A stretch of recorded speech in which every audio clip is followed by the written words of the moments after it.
Cherche une personne dont tu ne connais pas le nom. Demande son nom. Non, je ne dis pas la personne dont tu connais le nom. La personne dont tu ne connais pas le nom. Demande son nom, présente-toi. Technicien, j'ai besoin du son. Nous souhaitons la bienvenue à tous ceux qui nous suivent en direct. Bienvenue chez les gagneurs d'âmes. Je vous vois nombreux en train de nous suivre.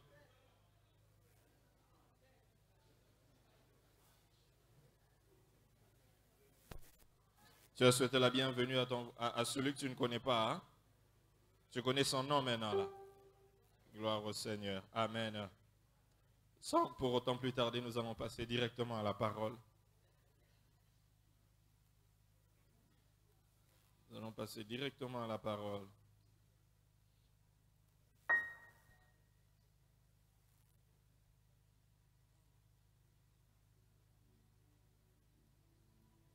Nous allons passer directement à la parole. Tu vas ouvrir ta Bible dans le livre de Jean, chapitre 15.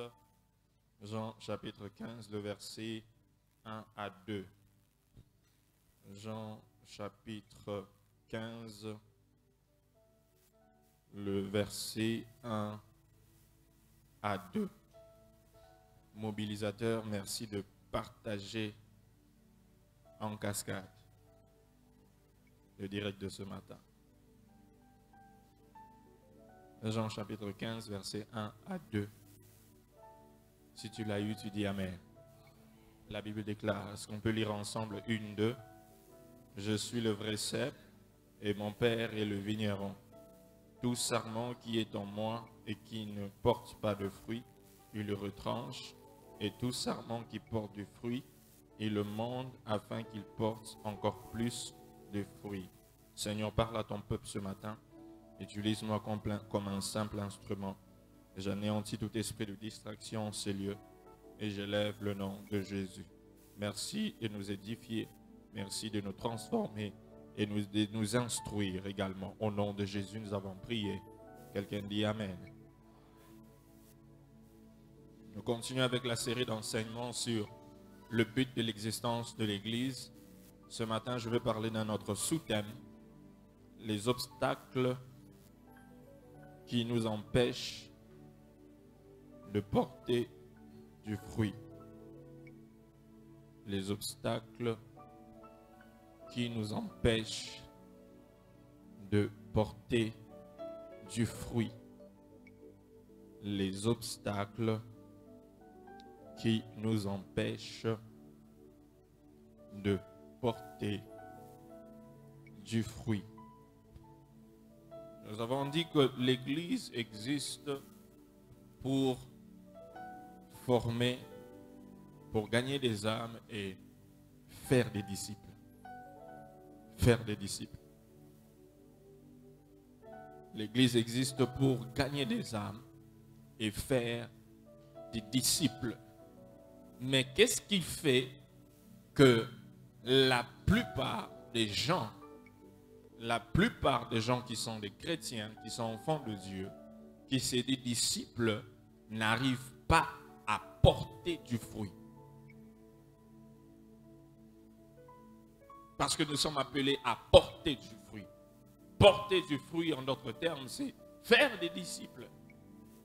Nous devons prouver que nous sommes des véritables disciples. Mais qu'est-ce qui fait que certaines personnes n'arrivent pas à porter du fruit? Qu'est-ce qui fait que certaines personnes n'arrivent pas à faire des disciples? Il y a certaines raisons et nous allons parler de ces raisons-là. Il y a des obstacles, il y a des choses qui empêchent beaucoup d'enfants de Dieu de ne pas porter du fruit. Mais Jean est en train de dire, il dit que tout sarment qui est en moi, c'est Jésus qui parle, il dit que tout sarment qui est en moi, qui ne porte pas de fruit, il le retranche, il le retranche, il le coupe. Mais celui qui porte plus de fruits, il le monte, il arrange, afin qu'il porte plus de fruits.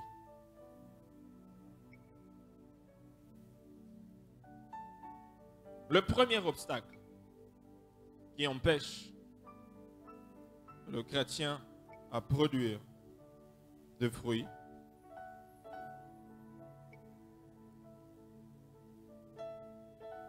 c'est le manque de maturité. Quelqu'un dit manque de maturité.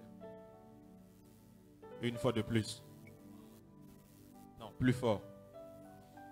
Le manque de maturité est une de raisons et qui fait en sorte, qui empêche certains chrétiens, certains disciples à ne pas porter du fruit. Le manque de maturité dans les choses de Dieu. Le manque de maturité. Par exemple, est-ce que vous avez déjà entendu une fille de 5 ans, une fillette de 5 ans tomber enceinte? Pourquoi? Hein? Elle n'est pas mature. Elle n'a pas atteint l'âge où elle est capable de tomber enceinte et donner naissance à un enfant. Elle n'a pas la capacité de donner naissance à un enfant. Donc on ne peut pas attendre qu'une fille de 5 ans puisse donner naissance parce qu'elle n'est pas mature. C'est la même manière qu'un chrétien qui n'est pas mature n'est pas capable de porter du fruit. Parce qu'il n'a pas la capacité de porter du fruit. Nous avons beaucoup de chrétiens qui manquent de maturité, qui ne sont pas matures. Tu peux me dire, mais pasteur, oui, j'ai 18 ans, j'ai 20 ans, j'ai 30 ans, j'ai 40 ans, j'ai 50 ans. Oui, c'est bien, mais vous devrez savoir une chose, que la maturité physique n'a rien à voir avec la maturité spirituelle. Je répète, la maturité physique n'a rien à voir avec la maturité spirituelle. Parce que tu peux être physiquement mature, mais spirituellement bébé. Spirituellement immature.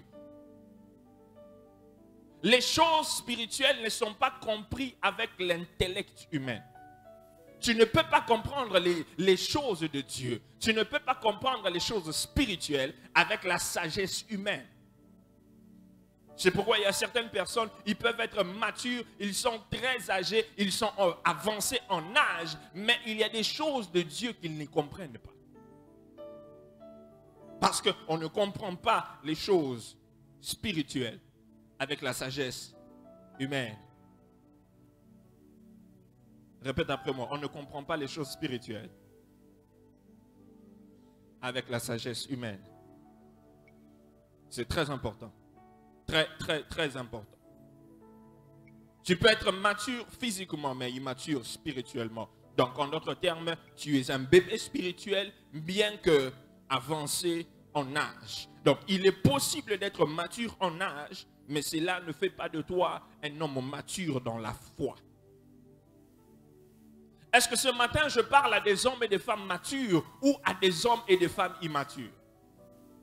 Parce que si tu n'arrives pas à porter du fruit, ça veut dire qu'il y a quelque chose qui ne va pas en toi. Ça veut dire qu'il y a un obstacle, il y a quelque chose qui te retient. Et peut-être, je vais emprunter la phrase du pasteur Mike Kalambay à Madjabo. Il dit, il se peut que,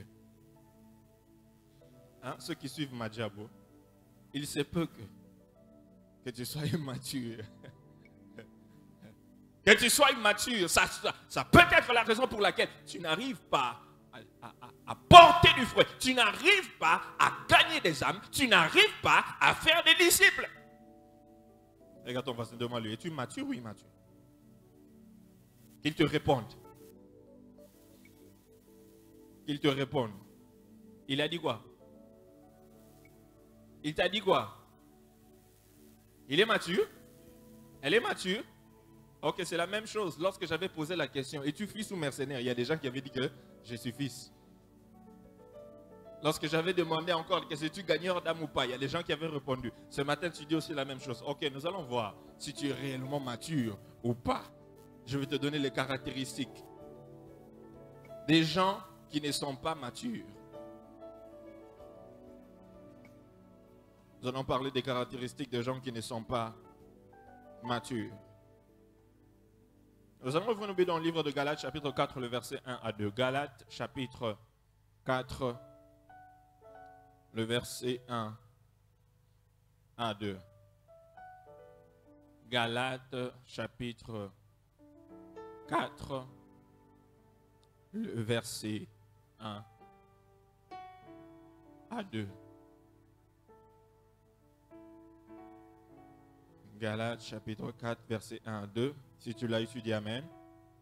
La Bible déclare, or, aussi longtemps que l'héritier est enfant, je dis qu'il n'y fait en rien d'un esclave, quoiqu'il soit le maître de tout, mais il est sous des tuteurs et des administrateurs jusqu'au temps marqué par le Père. Il y a une chose que tu dois savoir, que aussi longtemps que toi qui es enfant de Dieu, tu demeures dans l'immaturité, tu demeures dans le manque de maturité, il y a certaines choses que Dieu ne peut pas te donner. Il y a certaines choses que Dieu ne peut pas te donner. Il y a certaines prières que Dieu ne peut pas exaucer dans ta vie. Il y a certaines dimensions où Dieu ne peut jamais t'emmener. Pourquoi? Parce qu'il dit que tu es encore immature. Tu manques de maturité. Parce qu'il y a des choses que si Dieu te le donne aujourd'hui et que tu n'es pas mature, tu n'as pas la maîtrise des choses de Dieu, tu n'es pas enraciné, tu n'as pas de profondeur, tu n'as pas de racines dans les choses de Dieu, Dieu va te perdre parce que tu n'es pas mature. Il va te perdre. La Bible dit que aussi longtemps que l'héritier est un enfant, il ne diffère de rien d'un esclave. Certaines dimensions, tu ne peux jamais atteindre aussi longtemps que tu es immature. Tu manques de maturité dans les choses de Dieu. Il y a beaucoup de choses que certains enfants de Dieu manquent. Tu ne peux pas profiter de cela si tu n'as pas grandi. Dieu ne peut pas te faire confiance avec certaines bénédictions si tu n'as pas grandi. Dieu ne peut pas te faire confiance avec certaines dimensions si tu n'as pas grandi. Dieu ne peut pas t'utiliser dans un certain niveau si tu n'as pas encore grandi. Parce qu'il sait que s'il te donne ça, il risque de te perdre. Il risque de te perdre. Il préfère ne pas te le donner que de te le donner. Est-ce que Dieu peut te faire confiance avec des grandes richesses? Est-ce que Dieu peut te faire confiance avec une grande vision? Est-ce que Dieu peut te faire confiance avec de grandes choses? Es-tu capable de gérer ça? Seras-tu capable de gérer ça? Ou pas? Voici quelques signes d'immaturité. Voici quelques signes d'immaturité.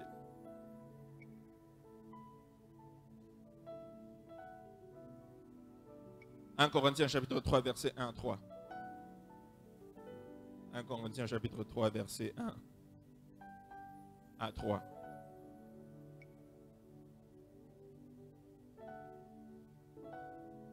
« 1 Corinthiens chapitre 1, 3 verset 1 à 3. Paul qui est en train de parler dit, pour moi mes frères, ce n'est pas comme à des hommes spirituels que j'ai pu vous parler, mais comme à des hommes charnels, comme à des enfants en Christ. Je vous ai donné du lait, non de la nourriture solide, car vous ne pouvez pas la supporter.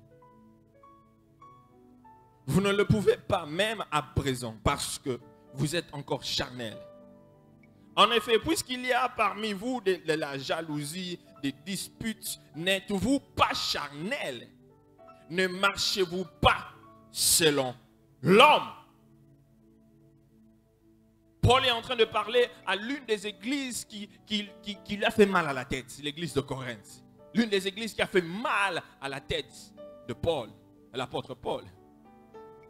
Il dit que je ne vous adresse pas, je ne vous parle pas comme à des hommes spirituels. En d'autres termes, il dit, je ne vous parle pas comme à des hommes matures, mais je vous parle parce que vous êtes immatures. En d'autres termes, vous êtes encore des enfants en Christ.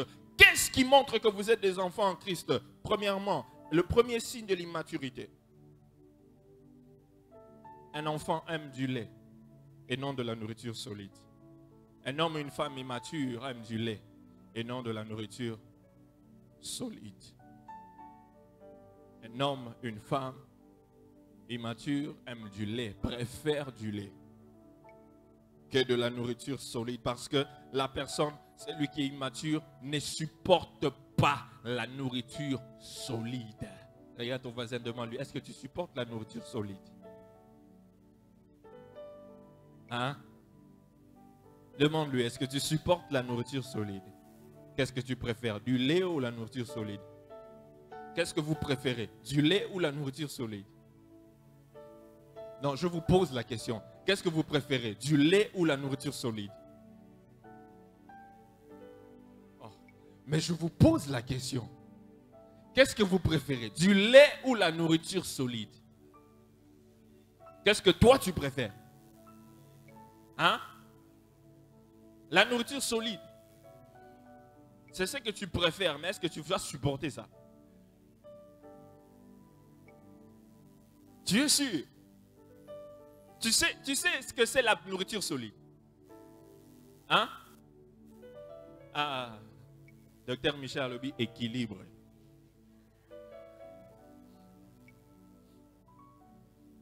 Mais un homme mature ne va pas toujours aimer du lait. Vous savez, ça fait, on est au mois de mai. Ça fait 5 mois. Si je peux compter le nombre de fois que j'ai pris du lait le matin, je peux dire 4 fois. J'ai pris du lait le matin, du thé le matin avant de sortir.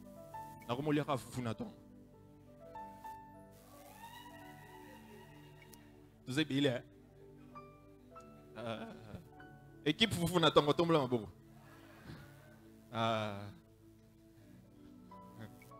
Je prends seulement le foufou le matin. Parce que je sais que si je sors ici, je ne sais pas quand est-ce que je peux rentrer. Donc, vaut mieux que je puisse faire un stock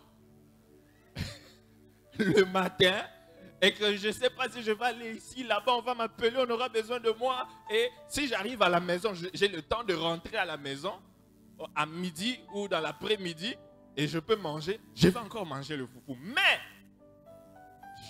j'ai un stock Naton. Même ce matin avant de venir, j'ai mangé le foufou. Chaque dimanche, je mange le foufou le matin. Je ne prends pas du thé. C'est pourquoi vous ressentez que je prêche, je suis... Hein? Je prêche le premier culte, je prêche le deuxième culte, et puis j'attends encore, je gère des programmes avant de rentrer à la maison. Hein?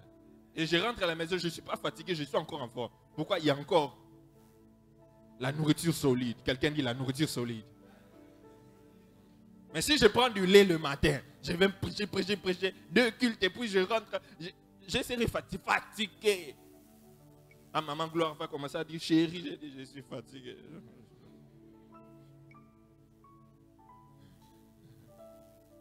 Qu'est-ce que tu préfères, le lait ou la nourriture solide? Qu'est-ce que la nourriture solide? La nourriture solide, c'est la parole qui va nourrir le chrétien, qui va faire en sorte que le chrétien grandisse. C'est ça la nourriture solide. La nourriture solide, c'est la prédication où on te parle de la sanctification, où on te dit que tu dois abandonner le péché, où on te dit que tu dois arrêter de murmurer, où on te dit que si tu continues avec cette vie-là, tu vas aller en enfer. C'est ça la nourriture solide. La nourriture solide, c'est où on t'interpelle. La nourriture solide, c'est lorsque tu fais du mal, on te dit que tu fais du mal. On te remet dans le droit chemin. C'est ça la nourriture solide. Mais le bébé spirituel n'aime pas ça. Lui, il veut du lait. Il veut qu'on lui dise, Dieu va te bénir. Il veut qu'on lui dise, oh, cette année, tu vas être élevé. Tu vas aller, Dieu va te donner du mariage. Reçois cela. Il dit, je reçois. C'est ça le lait. C'est ça le lait. Quand le pasteur commence à prêcher de murmures, le pasteur commence à parler de la sanctification, de la débauche, du monde, de la bière. Toi, là, quand on dit la bière, dis,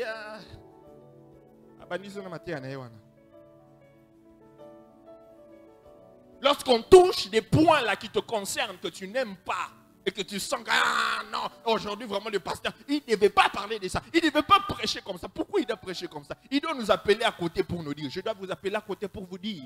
C'est que tu es encore bébé. J'ai dit tu es bébé. Tu es encore immature. Tu n'es pas mature. L'homme mature aime bien la prédication qui va le corriger. Parce que c'est ce genre d'enseignement qui va l'aider à grandir. Et à devenir disciple arriver à la stature parfaite de Christ. C'est ça la nourriture solide. Gagnants d'âme, nous devons commencer à aimer la nourriture solide. J'ai dit nous devons commencer à aimer la nourriture solide. Parce que c'est ça qui va faire des disciples et c'est ce qui va te faire grandir. C'est pas le lait. Ce n'est pas le lait. J'ai dit ce n'est pas le lait. Tu peux prendre du lait du 1er janvier au 31 décembre. Hein. On peut donner cela à un bébé. C'est bon. Le bébé aime ça. Il aime ça. Mais un adulte, il ne peut pas survivre du lait. La nourriture solide. La nourriture solide. C'est pourquoi depuis un certain temps, je vous donne seulement la nourriture solide. Afin que nous puissions grandir. Nous ne pouvons pas rester au même niveau. Depuis que tu as accepté Jésus-Christ comme Seigneur et Sauveur, tu es toujours au même niveau. Tu aimes toujours les mêmes choses. Tu fais toujours les mêmes choses. Non! Tu as reçu Jésus, ça fait combien d'années? Ça fait 10 ans, ça fait 15 ans, ça fait 20 ans, ça fait 30 ans pour certaines personnes. Mais tu continues toujours à avoir des problèmes avec le même péché que tu avais depuis l'an 2000 jusqu'à l'an 2021. Tu continues à avoir des problèmes avec le même péché. Kolako. J'ai dit kolako. T'as la façon de c'est kolako. Kola. Kolako. Kola. On ne peut pas être en train de te prêcher la même chose. Avec Azalakiawa, il t'a prêché la même chose. Je suis venu. J'ai continué à te prêcher la même chose. Tu continues à faire la même chose. On t'a imposé les mains. On t'a imposé les pieds. Rien. Tu veux qu'on fasse quoi? Que je te fasse passer sous mes pieds. Je ne vais jamais faire ça. On t'a passé par la délivrance. Tu veux passer par la délivrance. Délivrance. Toujours les mêmes choses. Non. Mais tu dois grandir. Tu dois grandir. Dieu ne peut pas t'amener à un autre niveau aussi longtemps que tu es immature. Fais ça, amen, à bien à Théa. Dieu ne peut pas t'amener à un autre niveau si tu es toujours immature. Gagneur d'âme, Dieu ne peut pas nous amener à un autre niveau si nous restons dans l'immaturité. On a eu beaucoup d'enseignements ici, beaucoup de formations. Beaucoup. Tu ne devais pas être ce que tu es aujourd'hui. Tu ne devais pas être à ce niveau-là que tu as aujourd'hui. Tu devais être très loin. On devait avoir des évangélistes, on devait avoir des docteurs, on devait avoir des pasteurs, on devait avoir des grandes personnalités dans l'église, des grandes personnes qui servent Dieu. Mais regarde où tu es. Tu devais être celui qui devait enseigner les autres, mais on doit toujours t'enseigner les mêmes choses, les choses élémentaires du royaume de Dieu. Ce n'est pas à toi qu'on devait dire que tu dois payer ta dîme. Ce n'est pas à toi qu'on doit dire que tu dois évangéliser. Ce n'est pas à toi qu'on doit faire le suivi. Parce que suivi, j'étais malade, on n'est pas venu me voir. Les pasteurs n'est pas venu me voir. Kola. Les anciens ne sont pas venus me voir. J'étais malade. J'ai nakoufé qui. Ben, bolingo izate une église wana. Au sala combien de pas de suivi? Dans tout niveau, au sala combien de pas de suivi une église tant bakoufé là. Tant bazala. Tu as fait combien de personnes? Oya au sala nga suivi. Oya au sala pasteur suivi. Dans tout niveau, nga na pas ça suivi te. Ah, c'est qui, hein? Tu ris, hein? Je n'ai pas besoin de suivi. Donc, comme tu crois que moi, je n'ai pas besoin de suivi, moi aussi, je crois que tu n'as pas besoin de suivi parce que tu as grandi.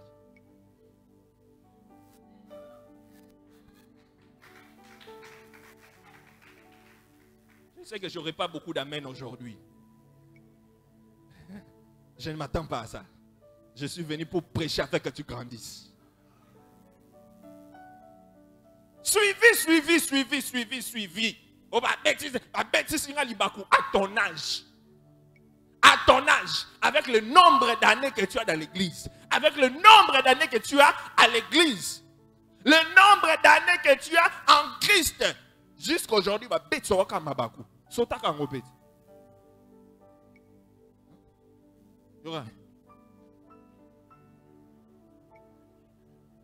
Au monde en côté. Avec le nombre d'années que tu as, le nombre d'expériences que ce Libako est, tu as vu des gens faire ça. On t'a appris comment faire ça. Mais tu ne veux pas mettre ça en pratique. Pourquoi? Tu veux seulement rester au même niveau. Toi, on doit te dire que critiquer c'est mauvais. Murmurer c'est mauvais. Toi, à ton âge, toi. Tu le sais. On doit encore te rappeler ça. Kolako. Grandissons. Si nous ne grandissons pas, Dieu ne peut pas nous emmener à un autre niveau. Parce que la Bible dit que aussi longtemps que l'héritier est un enfant, il ne diffère de rien d'un esclave.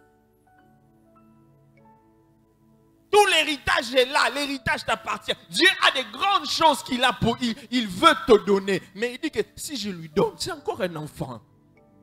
Mon fils Ariel là qui vit, papa, donne-moi $100. C'est pour lui. Mais je ne peux pas lui donner. Pourquoi? Parce que c'est un enfant. Il ne connaît pas la valeur de $100. Qu'est-ce qu'il va faire avec? Et lorsqu'il y a des choses aussi que toi tu regardes, tu demandes à Dieu, Dieu donne-moi. Il dit, je ne peux pas te donner. Tu vas gaspiller ça. Grandis. Vous savez, il y a des choses pour lesquelles tu ne vas plus prier, que Dieu va te donner automatiquement lorsque tu deviens mature. Il y a des choses pour lesquelles tu ne vas plus prier. Tu ne vas plus prier. Mais Dieu va te donner parce qu'il dit, il est devenu mature. Il a grandi. Je peux lui faire confiance. Donne-lui. Tu ne demandes pas, mais il te donne. Regarde ton voisin, dis-lui, grandis, s'il te plaît, grandis, grandis. S'il te plaît, grandis. Est-ce que ça entre? Hein?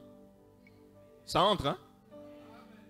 Un homme mature sait que je ne peux pas critiquer mon pasteur. Je ne peux pas. Parce qu'il est la source de ma bénédiction.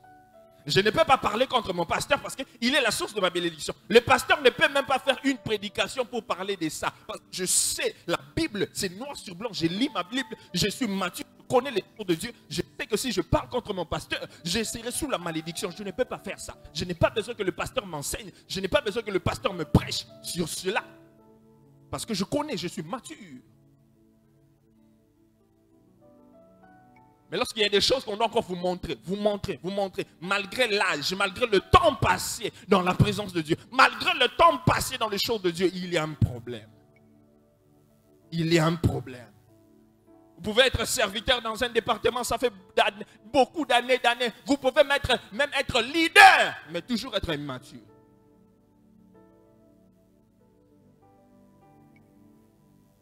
Lorsqu'on doit te rappeler, on doit te rappeler des choses que tu connais déjà. C'est de l'immaturité.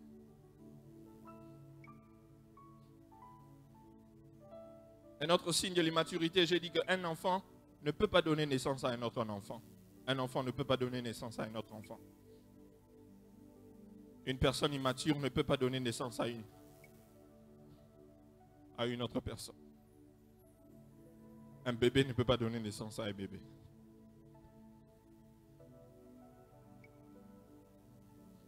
Troisièmement, un homme ou une femme immature ou un enfant veut qu'on s'occupe toujours de lui et ne sait pas s'occuper des autres.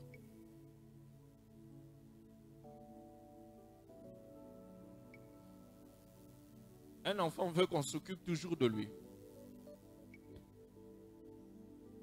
et ne sait pas s'occuper des autres. C'est ça un homme, une femme immature. Ne sait pas s'occuper des autres. Un bébé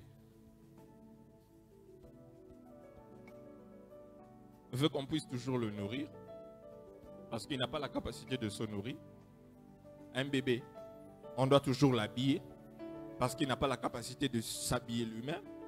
Un bébé, on doit le changer lorsqu'il fait popo parce que le bébé n'a pas la capacité de changer tout ça. Donc on doit toujours prendre soin du bébé. Il n'a pas la capacité de prendre soin de quelqu'un d'autre à part lui-même. C'est ça le bébé. Il ne sait pas faire le suivi de quelqu'un d'autre. Il veut toujours qu'on le fasse suivre. Qu'on puisse toujours le suivre. Tu as eu beaucoup d'enseignements, mais tu n'as pas la capacité de donner ça à d'autres personnes. Tu n'as pas la capacité d'enseigner les autres. On t'enseigne, on t'enseigne, on t'enseigne, on t'enseigne, on t'enseigne, on t'enseigne. Comme le roi Simbi. Très grosse tête. Une très grosse tête là, tu te balades parce que tu as eu beaucoup trop d'informations. Mais au lieu de partager cette information là avec d'autres personnes, mais que tu veux toujours qu'on puisse encore ajouter. Forme d'autres disciples, montre-leur ce que toi tu as appris.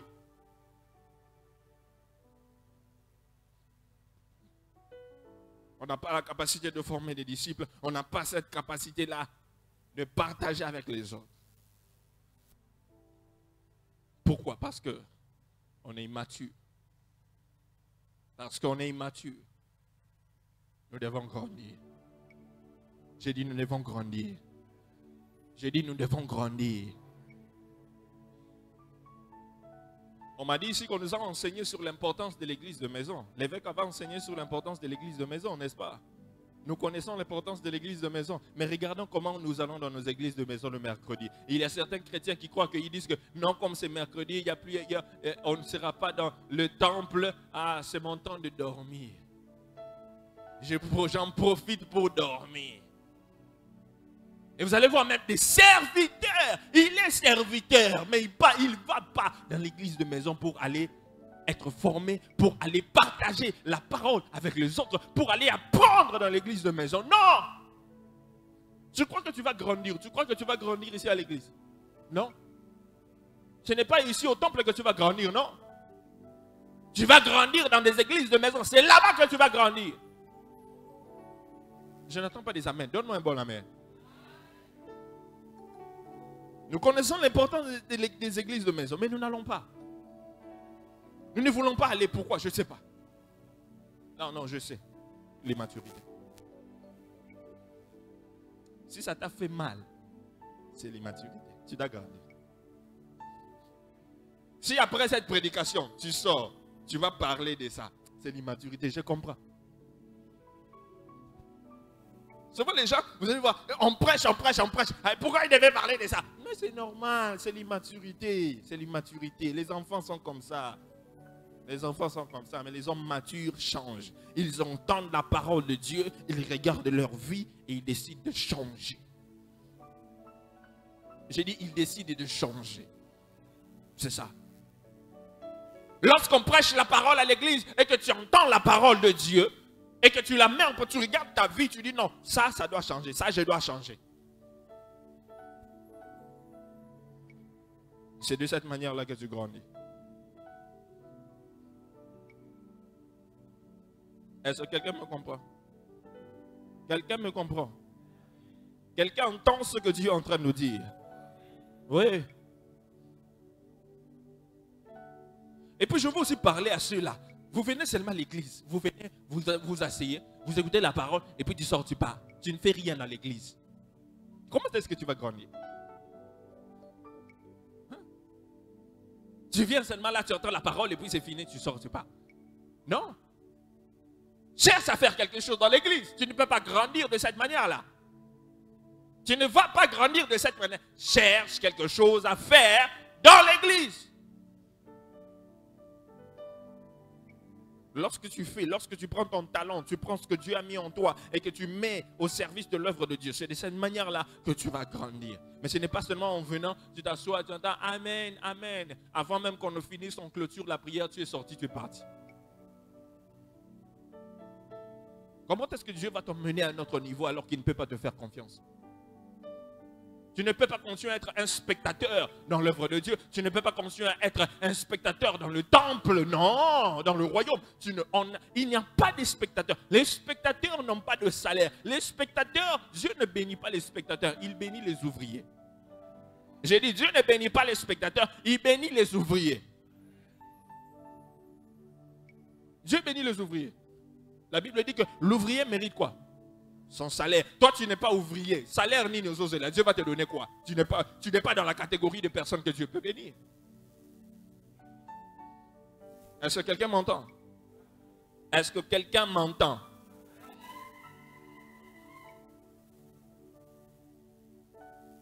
C'est très important des choses que je suis en train de dire ce matin.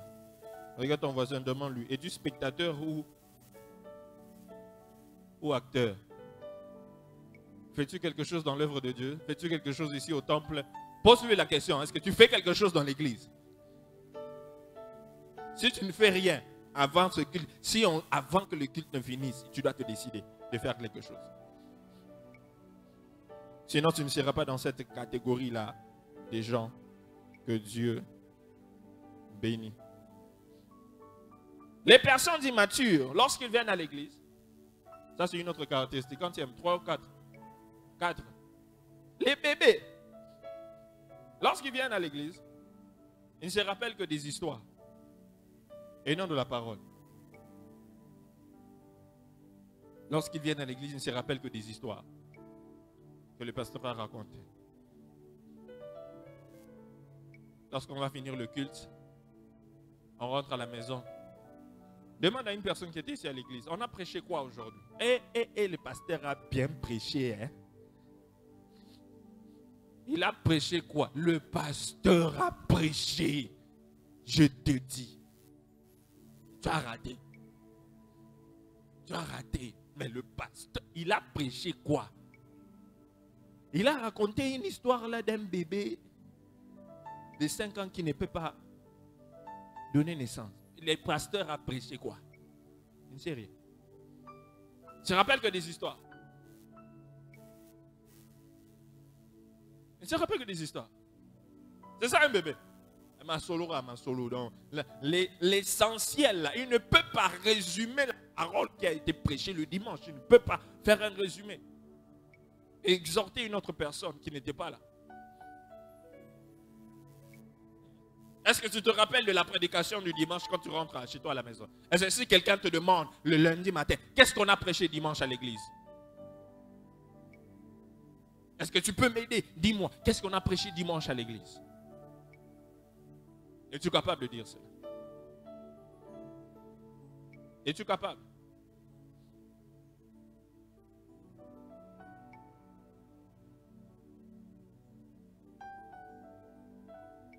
Alléluia. Alléluia. Un autre obstacle. Je dis le premier obstacle, c'était quoi? Le manque de maturité. Deuxième obstacle. Jean chapitre 15, le verset 4 à 5. Jean chapitre 15.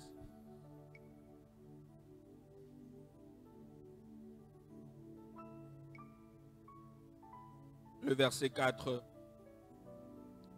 à 5. La Bible dit ceci. Est-ce qu'on peut lire ensemble? 1, 2. Demeurez en moi et je demeurerai en vous. Comme le sarment ne peut de lui-même porter du fruit s'il demeure attaché au cep. Ainsi, vous ne le pouvez non plus si vous ne demeurez en moi. Je suis les cèpes, vous êtes les sarments. Celui qui demeure en moi, en qui je demeure, porte beaucoup de fruits. Car sans moi, vous ne pouvez rien faire. Le deuxième obstacle qui nous empêche de porter du fruit, c'est l'instabilité. L'instabilité. Quelqu'un dit l'instabilité. L'instabilité. Jésus dit que toi et moi, nous ne pouvons pas produire de fruits. Nous ne pouvons pas porter de fruits sans lui. Mais si nous voulons porter du fruit, nous devons demeurer en lui. Et lui va demeurer en nous. Demeurer en lui, demeurer en Jésus, en d'autres termes, c'est nous devons rester plantés. Nous devons être stables, nous devons rester plantés. Nous devons être plantés, nous devons être résidents.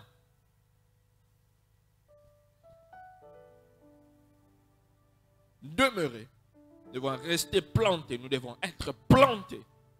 Nous devons être résidents afin que nous puissions porter du fruit. Afin de porter du fruit, Il faut rester à la même place, au même endroit, pendant un certain temps, durant un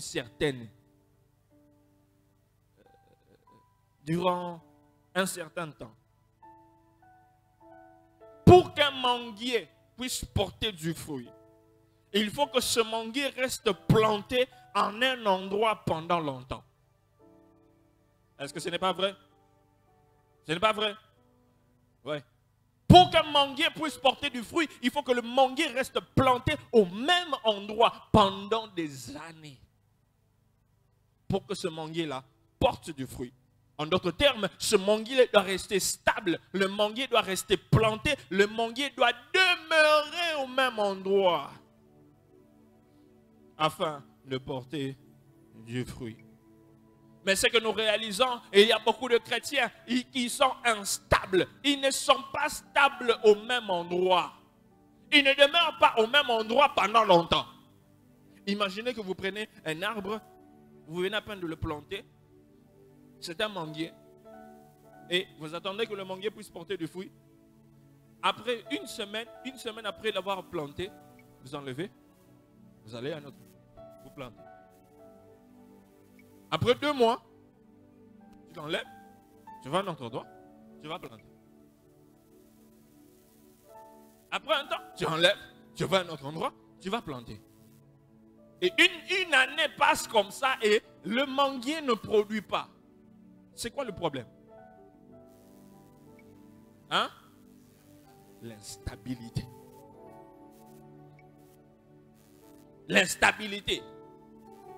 Le manguier a la capacité de produire, mais le problème est que le manguier n'est pas stable. Le manguier n'est pas stable.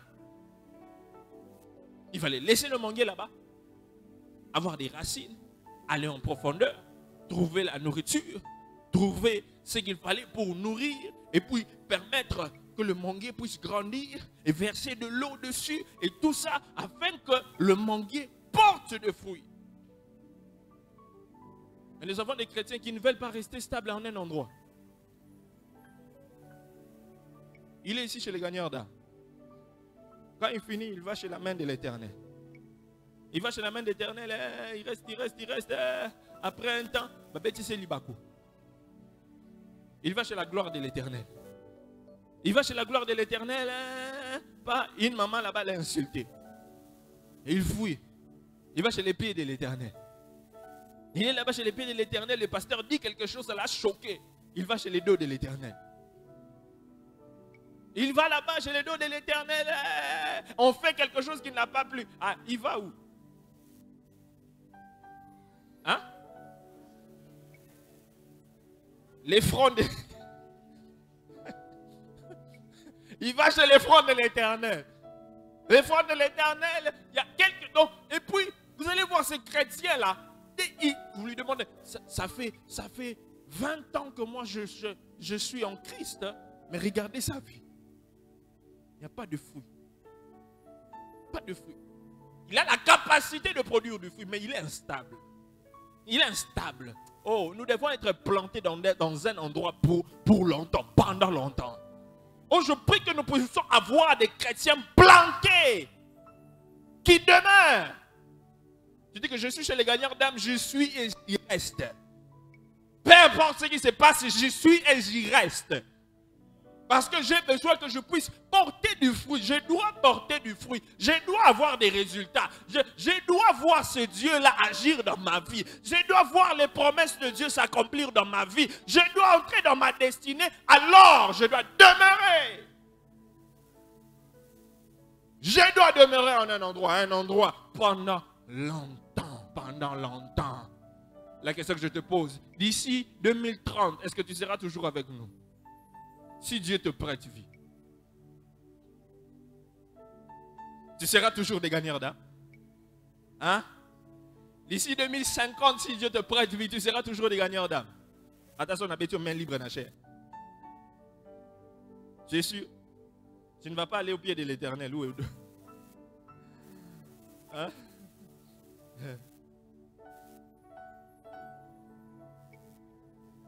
J'ai dit à quelqu'un, reste ici.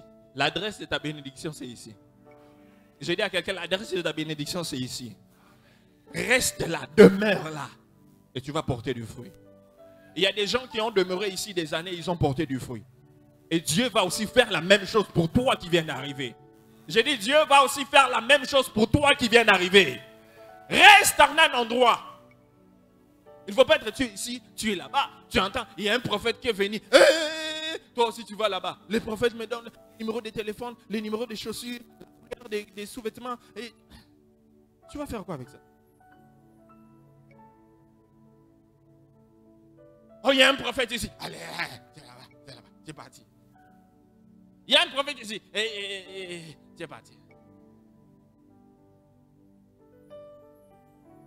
Regarde ton voisin, lui, demeure.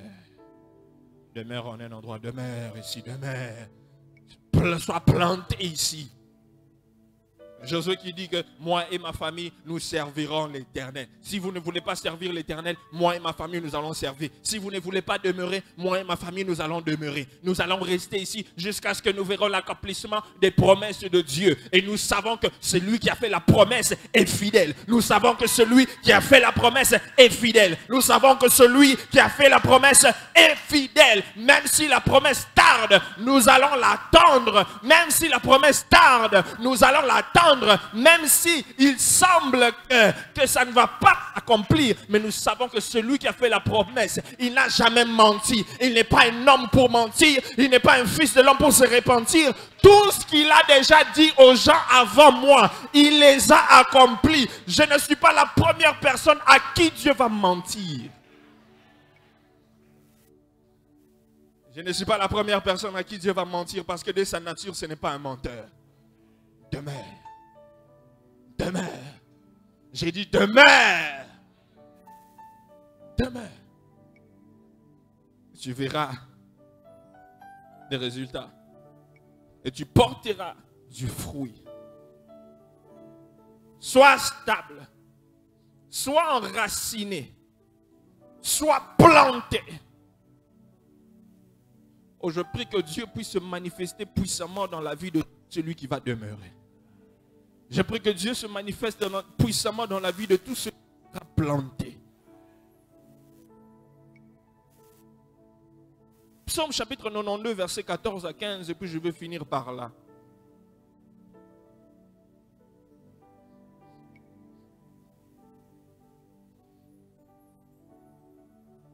Psaume 92, 14 à 15. La Bible dit ceci. Planté dans la maison de l'Éternel, il prospère. Planté dans la maison de l'Éternel, il prospère dans les parvis de notre Dieu. Il porte encore des fruits dans la vieillesse. Ils sont pleins de sève, verdoyants. Plantés dans la maison de l'Éternel, il prospère. Que Dieu puisse faire prospérer toutes les personnes qui sont. Que Dieu puisse faire prospérer toutes les personnes qui sont plantées. J'ai dit que Dieu fasse prospérer toutes les personnes qui sont plantées. La Bible dit qu'il porte encore du fruit, même dans la vieillesse. Je déclare que toi qui es planté, même dans ta vieillesse, tu vas porter du fruit. Même dans ta vieillesse, tes enfants vont porter du fruit. Même dans ta vieillesse, tes affaires vont porter du fruit. Même dans ta vieillesse, tu vas proclamer la bonté de l'Éternel. Mais le problème est que tu dois être planté. Tu dois être planté. Ce n'est pas pour ceux qui ne sont pas plantés, ce n'est pas pour ceux qui ne demeurent pas, mais c'est pour ceux-là qui sont plantés. Je me décide d'être planté ce matin. Répète après moi, je me décide d'être planté, de rester ici, de demeurer afin de porter du fruit. Afin de porter du fruit.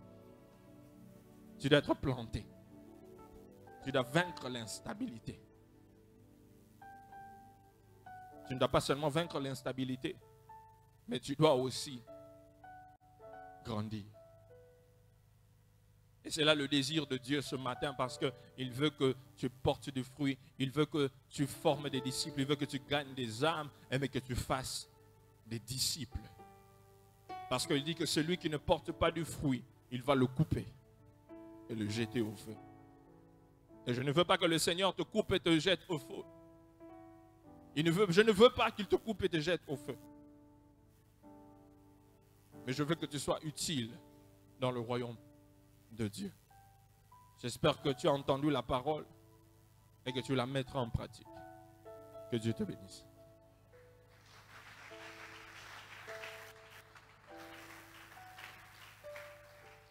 Nous tous, nous fermons nos yeux, nous inclinons nos têtes. Nous fermons nos yeux, nous inclinons nos têtes.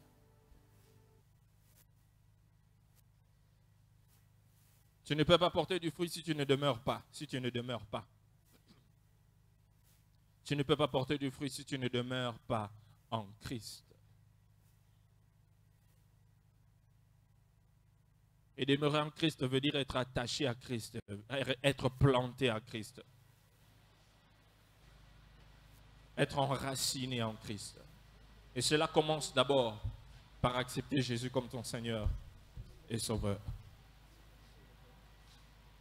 Si tu es ici, tu sais que tu n'as pas reçu Jésus comme ton Seigneur et Sauveur.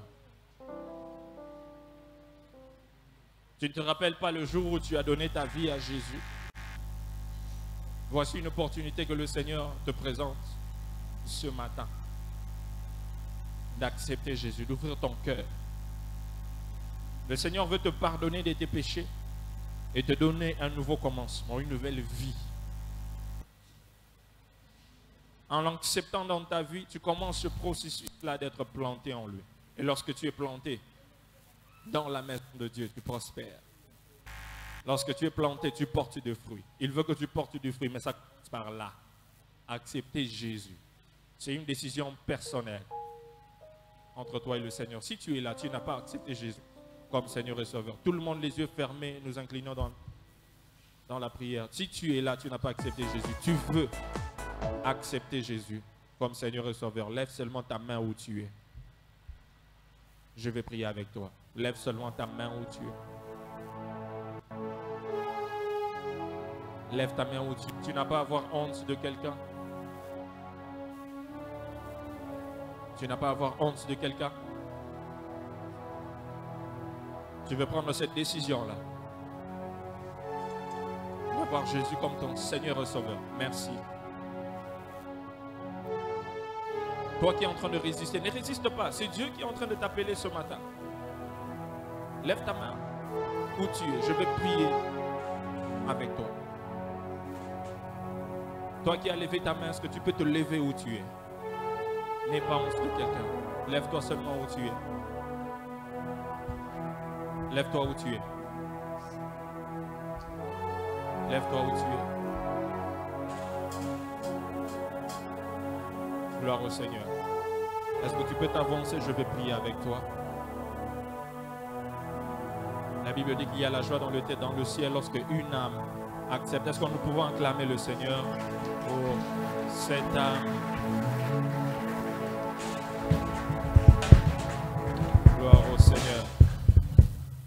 C'est une très très bonne décision que tu prends ce matin d'accepter Jésus dans ta vie comme Seigneur et Sauveur. C'est une nouvelle vie que tu vas commencer avec lui.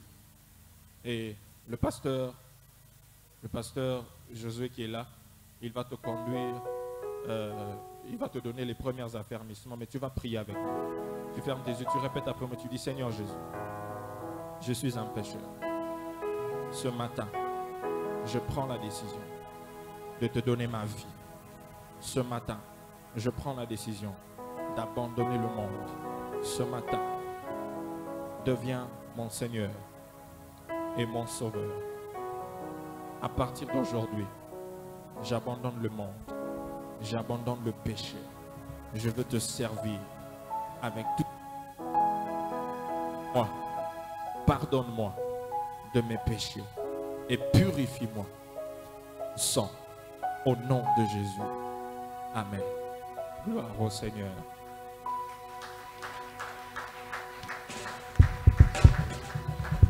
Pasteur, vous pouvez monter avec elle. Vous pouvez monter avec elle. Là-bas. Lève-toi où tu es.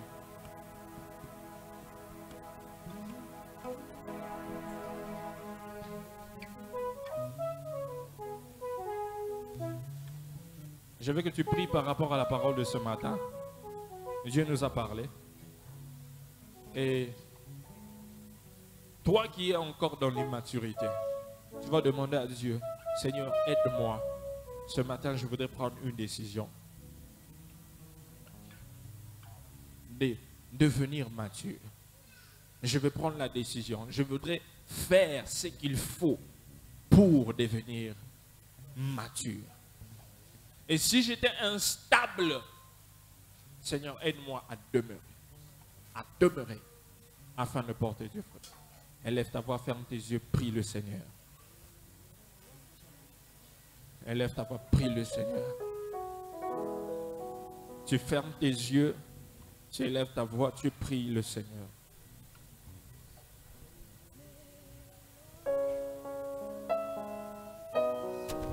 Tu pries le Seigneur, tu pries le Seigneur.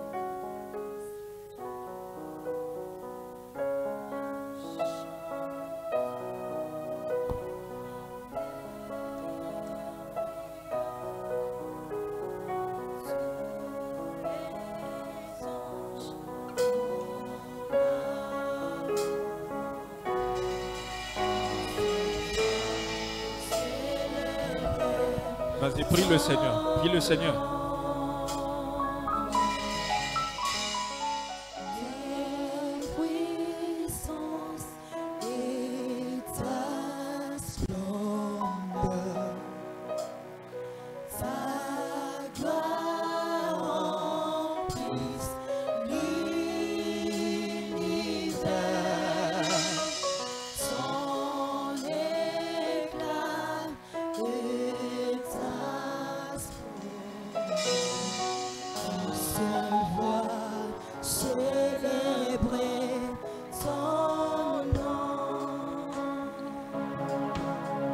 Seigneur, nous te remercions pour la parole de ce matin.